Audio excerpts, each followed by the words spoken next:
Eu sei que você tem uma liberdade na mão para construir seu plano. Ninguém está te mandando, não. Você está colocando a sua alma e o seu conhecimento nesse plano econômico. O Jair evolui com uma velocidade muito maior que os economistas brasileiros evoluíram e que os presidentes passados evoluíram. Uau!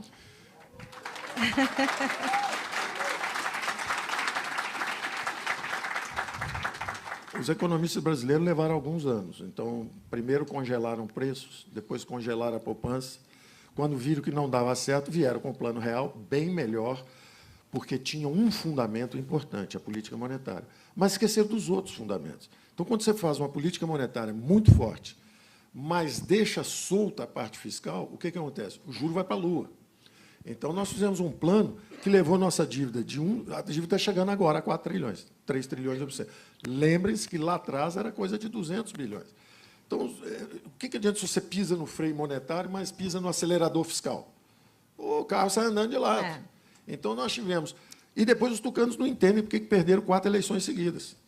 Porque eles agradaram o andar de cima. Juro alto, o Brasil virou o paraíso dos rentistas e o inferno dos empreendedores. É. Subiram impostos, subiram juros, empurraram o câmbio para baixo. Aí o Brasil cresce mediocremente 2, 3, 4 anos. O Lula tinha perdido 3 eleições. Com o tucano, você acaba elegendo. Na quarta, você acaba elegendo o Lula. E aí, quando o Lula entra, descobre que, em vez de pagar 300, 400 bilhões de juros por ano aqui na Faria Lima, pega só 10 milhões e joga no Bolsa Família. O Lula incluiu o pobre no orçamento público e, merecidamente, ganhou algumas eleições. Se perdeu também pela mesma razão. A mesma razão. E é interessante isso, como é um inglês, Lord Acton, todo poder corrompe. O poder absoluto corrompe absolutamente. Então, uma coisa são os militares anti-ameaça, de esquerda, etc., fazem a intervenção, derrubam a inflação, e aí começam a estatizar. E a estatização vai subindo. A infraestrutura está lá, foi feita. Telebrás, Eletrobras, Siderbras, Portobras, Nuclebras, está lá, enorme. Ora, a democracia, isso é uma chuteira 44 de um jogador de futebol, de um back do Corinthians. Aí entra a democracia, com as suas singelas aspirações.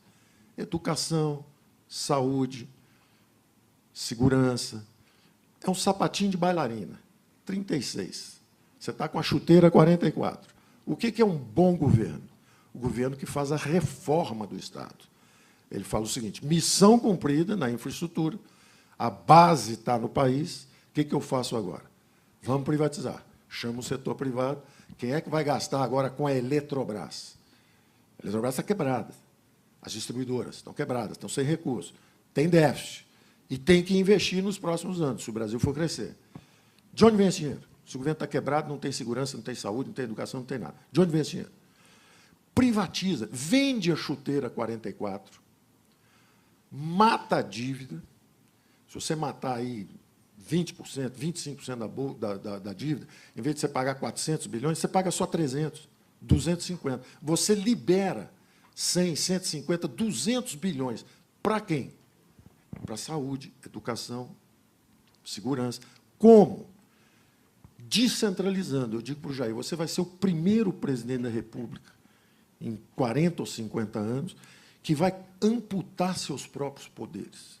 Você vai descentralizar o poder e descentralizar os recursos. O dinheiro tem que ir onde o povo está. O povo está na rua, então ele precisa de segurança lá. O garoto está andando aqui pela cidade, ele precisa da escola aqui. Não é no toma lá da cá de 42 ministérios em Brasília. Ao contrário, é regenerar a classe política. A classe política tem medo. O Jair é um capitão, é militar, ele vai fazer a democracia regredir. Ao contrário. A ausência dessa dimensão fiscal, a não percepção de que o governo se hipertrofiou, embaraçou os militares, constrangeu os militares no final. O que aconteceu no final? No meio de um choque do petróleo, o Delfim, querendo ser o primeiro sucessor civil, presidente civil, na melhor das intenções, tentando comida barata, crédito para a agricultura, etc., saiu empurrando, combinou uma demanda frouxa com o choque do petróleo, a inflação começou a subir para 100, para 200. O governo militar, apesar de ter colocado o Brasil para crescer, etc., sai sem graça, recua. a inflação começa a subir, entram os civis, sentam em cima da boca do vulcão, aquilo explode, vira uma hiper, e eles começam a rodar em círculos, e hoje dizem como se fossem virtuosos, como se assim, o Jair não sabe nada de economia. Ora, quem congela preço no Brasil inteiro sabia algo de economia? Quem congela a poupança no Brasil inteiro sabia algo de economia?